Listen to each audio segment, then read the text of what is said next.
rain and snow had given way to a thick fog, which was creeping in through the cracks in the walls and the gap underneath the collection agency's door. The harshness of winter was felt the most by Scrooge's poor employee, Bob Cratchit, who couldn't afford to buy new warm clothes for the winter, whose shoes had holes in the bottoms, causing his feet to get wet walking to work with the snow-ridden streets. Scrooge would no sooner allow for the heat to be turned on than to offer Cratchit a word of friendliness or encouragement during the holiday season. No decorations in the office, no holiday boards to look forward to. Christmas is upon them with no time or a word of recognition from Scrooge at all. It was Christmas Eve, and Cratchit had little hope of being able to leave 1 minute early, let alone having any extra time off to enjoy his family.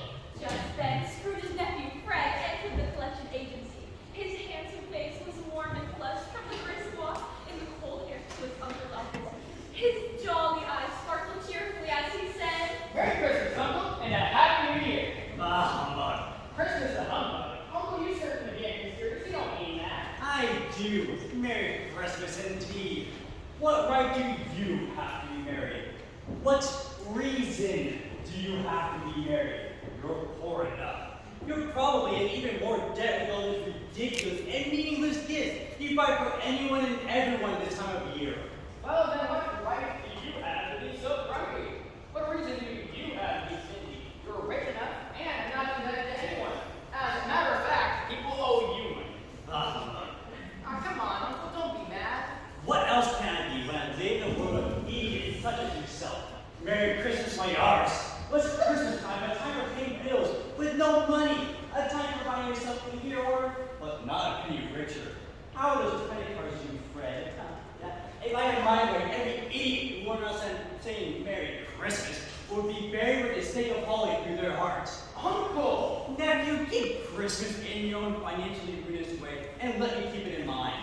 Keep it, but you don't keep it. Then leave it alone. Much good has it done you. Much good has it ever done you.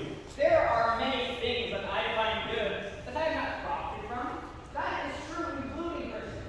Not everything can be measured or deemed worthy merely by its monetary value. I can assure you that I have always found Christmas to be a time of good cheer. It's a time for forgiving, a charitable time, and one of the only times during the year when even the most hard individual opens his heart freely to those who are in need. People are more apt to offer a hand, to share a smile, or greet each other with a friendly hello. The holidays are a time when people realize they are connected to each other by more than just gravity. And therefore, Uncle, even though it has never put a scrap of money in my pocket, I believe it has done me good and will do me good. And I say, the happiest of holidays to you. And let me hear another sound out of you, Bob Cratchit. And you keep Christmas by losing your job. You'll spend the holidays in the unemployment line. And you're quite a powerful speaker. You should try a hand at politics, or perhaps as a lawyer. I'm sure you make a better living than you're the teacher. Come on, Uncle, don't be angry. Have dinner with us. I think I'd rather not. But why? I want nothing from you. I ask nothing of you. Why can't we just be friends? Why did you get married? What a strange question. You guys have gone in love before. Because he fell in love, Poppy, you believe this guy. Let me tell you something. Love is the one thing in this world more ridiculous than Happy Holidays and Merry Christmas. Love, good afternoon. Nah, you never spent Christmas with me before my wedding, so that excuse is not going to work for you now that I am married. Like I said, I want nothing from you, and I ask nothing of you. So again, why can't we just be friends? Good afternoon. I am sorry with all my heart to find you so stubborn. We have never had any quarrel, and yes, you refuse to spend the holidays with us. Well, regardless of how bullheaded you are, I will continue trying, year after year, until one day you give in and dine with us. Until then, I'm not going to allow your sour disposition to spoil my experience. So, I'll leave you now with the final Merry Christmas. Good afternoon. And Happy New Year. Good afternoon. Oh, and a Merry Christmas to you and your family, Bob. Merry Christmas, Fred. I hope you and your wife have the happiest of holidays.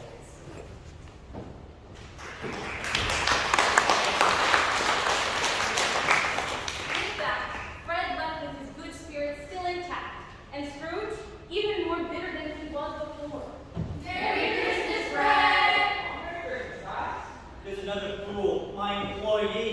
Bob, he earns minimum wage. He has to support a wife and family. I know he has nothing to be happy about, and yet listen to him go on and on with my nephew. Sir, you forgot about Caroline. And Merry Christmas. Merry Christmas? Oh, please. Bah humbug. Oh, I didn't forget to call Caroline. Hello, Caroline. Scrooge here from Scrooge's Collection Agency. Yeah, this is the last time I warn you about your discovered card and visa payments being due. Either pay up or a lien will be placed against your house. Oh yeah, Merry Christmas. Scrooge and Marley's, I believe. Merry Christmas, sir. Do I have the pleasure of addressing Mr. Scrooge or Mr. Marley? Mr. Marley has been dead for 7 years. He died 7 years ago this very night. Sir, we are so sorry. We are sure that his memory lives on in your heart, and that his generous nature in life is well represented in death through your giving to a variety of charities. Which brings me to why we are here. With the economy being as depressed as it is, and so many without work, we are looking to collect money to donate to families in need this holiday season. The homeless are in want of food and shelter, and we are doing our absolute best to provide. Many of the other businesses in the area have donated plentifully, and we are sure you will do the same. Are there no soup kitchens? Yes, but they are short of food this season because of the economy. And are there no welfare lines? No homeless shelters? Where have you heard? The government shutdown is no longer funding welfare. It is up to us to take care of one another. And yes, as far as homeless shelters go, there are some, but they can hardly be considered a home. Especially during the holiday, they cannot provide for all those in need. Well, I'm glad at least one means of provision is still in operation, because I thought my taxes were being used properly. Taxes, sir, we can assure you that your taxes are being well spent. But there are at least 9,000 people in our area alone without a roof over their heads. So, what can we put you down for? Nothing. That is the epitome of generosity. He wants to remain anonymous. No, I don't. I pay taxes, and that's enough. I can't afford to donate to those who are not working and earning any income. Sir, I hope those who are unemployed choose to be. Many have lost their job and are trying to find work suddenly not. To have a job, you need to have a home. And to get a home, you need a job. I have work to do. Find your way out. I don't make merry myself at Christmas, and I have no wish to donate to those who are idle for them to be married. If they are in need, they had better seek out a homeless shelter. Have you been to a homeless shelter recently? Maybe you should stop by and see the faces of the people who you are condemning. Good day. You can show yourselves out. Oh yeah, and don't let the door hit you. Oh, we won't. Thank you, sir. We appreciate it so much. God has a plan for you.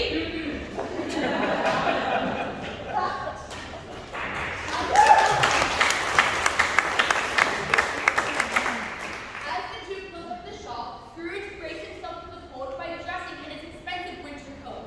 Bob, on the other hand, did his best to bundle up in his threadbare jacket. I guess you're expecting a bonus this season. Yeah, don't get your hopes up.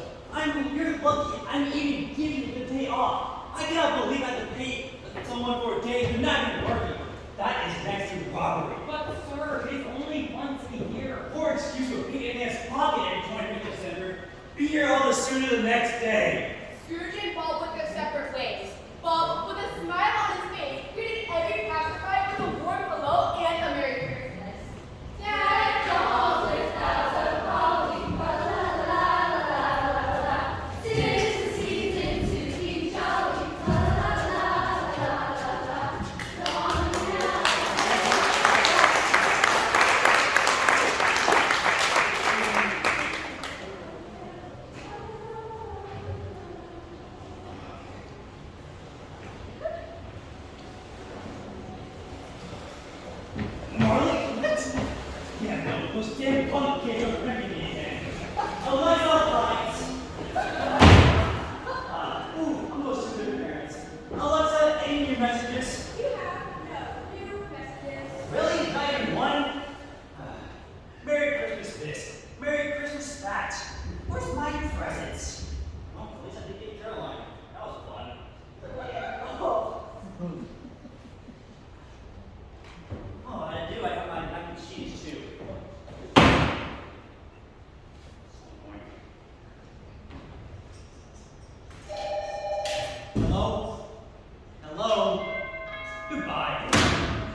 jeez, I swear I've seen things.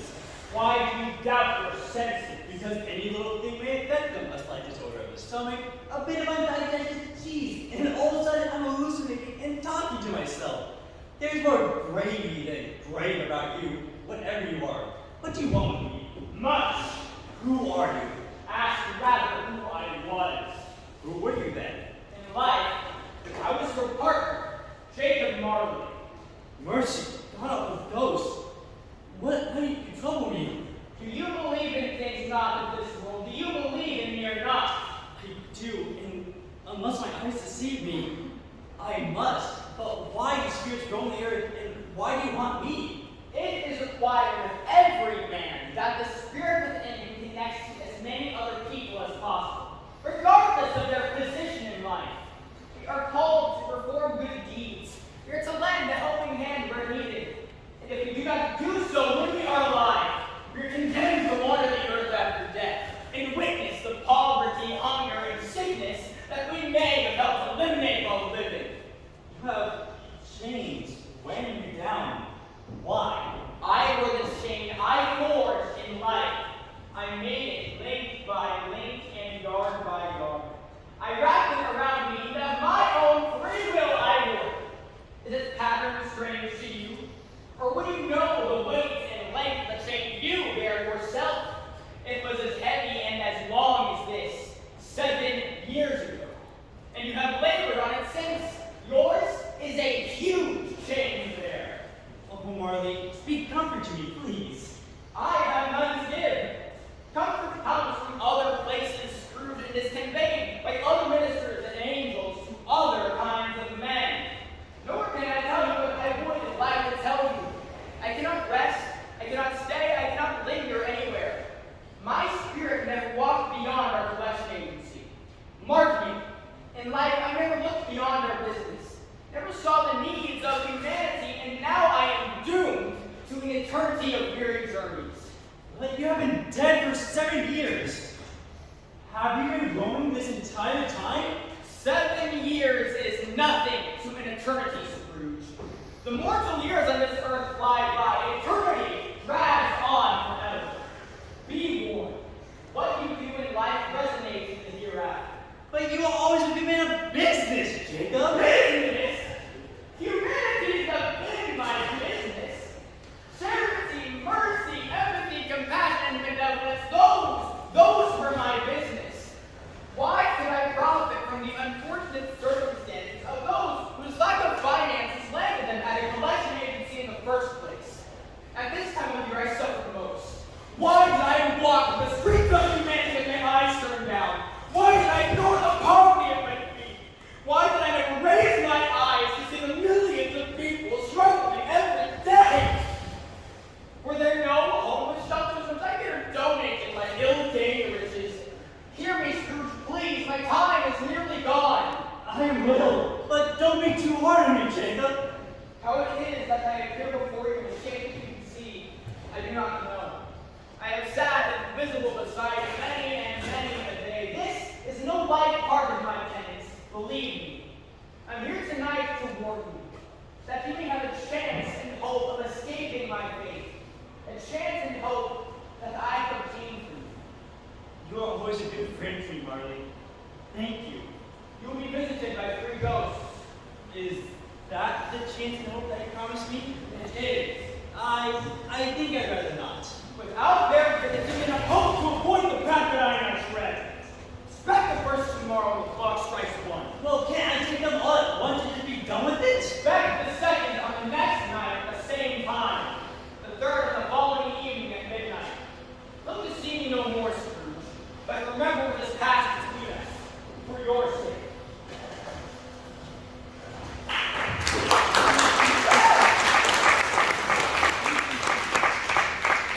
As Marley exited Scrooge's apartment, Scrooge followed him out to see if anyone else had noticed the strange occurrence. Of course, nobody else was out at that whole Christmas Eve.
things forgotten about for so many years.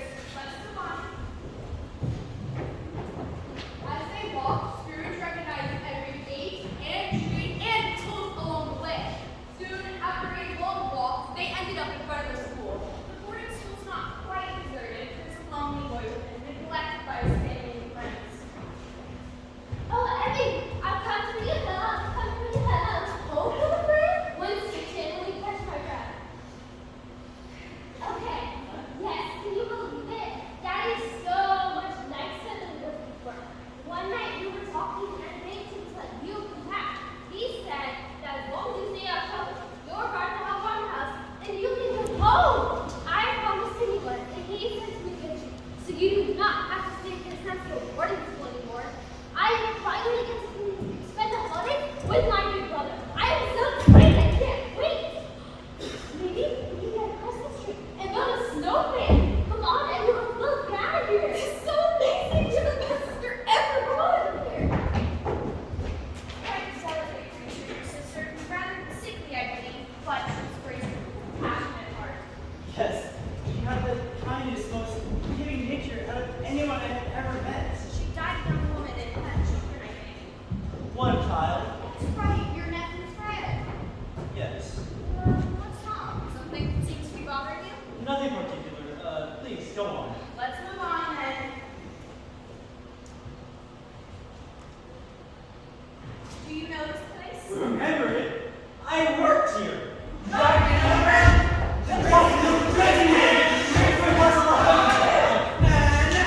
Come on, Jeff. And Ebenezer, let's close up the shop. Now, anything at the new thing. What are you doing up there? Oh, God. But it was my dance partner. Oh, Jill, we'll find you a better one at the party. We have our pressing matters at hand. Do you see that sign over there? Yes. Turn that bad boy around. We're close to the holiday season. I can't wait. We're gonna have a party to celebrate. And you know I make the best parties. What's better about this one is the miss is gonna be there. Makes one of the most delicious holiday goodies. And the band, killer tunes. You've got to come. All right, come, put it on. Here's the color. There you are.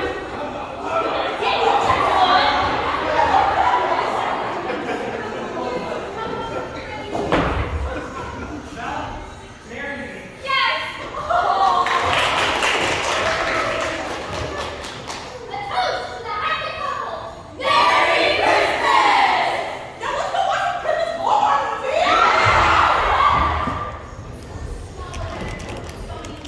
So much gratitude. Small? Why it is, isn't it? Hard to spend any money on cleaning. Is that so much deserves that kind of praise? It wasn't about that. It was never about that. He had the power to make you happy or unhappy, to make your job fun or miserable, a pleasure or a toil. The happiness he gives was it was worth a fortune. What is it? Nothing particular. Something, I think. No, it's just I'll say a little something to my boy Bob Cratch right now. That's all. Why would you hit me? I can't deal with you blunders, or I must show you my time grows short. The spirit of Christmas past led Scrooge to a park, where we find Ebenezer and Belle seated together on a bench. Belle was clearly upset and saddened by the events that were about to unfold. I'm not important to you anymore. At least, not as important as I once was. I've been replaced by something far more valuable to you. And if it could comfort or cheer you in the future, as I would have liked to, then I should not be sad. I should be happy for you. What are you talking about? Replaced you? What do you mean? Your love and desire for money has become your singular focus and passion in life. And what of that? Do you like being bored? There is nothing in this world so hard as being broke, and yet the world condemns those who try to better themselves financially. You fear the world too much. Besides, it's not a matter of you trying to better yourself. I've seen you change, not for the better. All your nobler hopes and dreams, they've passed away one by one, until the master cash of wealth has encompassed you entirely. So what? I consider myself to be much wiser than I was when I was younger, but what of that? I have not changed towards you, have I? We have been engaged for several years now. We were both poor when we first planned on getting married. Remember years ago at old Pheasantwood's Christmas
Ghost, take me back. Show me these things no longer, I beg of you. One more thing you must see before I go.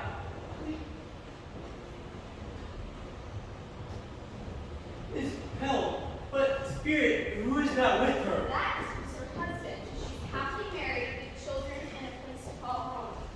Oh my God, you're not believe what I saw. Good to see. Well, remember your ex-fiancé, sir? What about him? Well, I was making a delivery and it happened to be his collection agency. And I walk in, it's freezing cold, and there are no decorations whatsoever. I felt so bad for this point, Andrew. Poor man. You know, I gotta imagine that he's quite alone in this world. I can't imagine anyone wanting to be with him, as miserable as he is. Oh, I know, I sure wouldn't. I really dodged the bullet with that one. But then I found myself doing what? I can't wait to he opens his presents. You gotta wrap those. Oh, yeah. We probably shouldn't have procrastinated this long. We should get home. We gotta go. Can you help me with those? Oh yeah, of course. We use envelopes Of course. Ghost, take me back. Haunt me no longer, I beg of you. I can't take any more of this.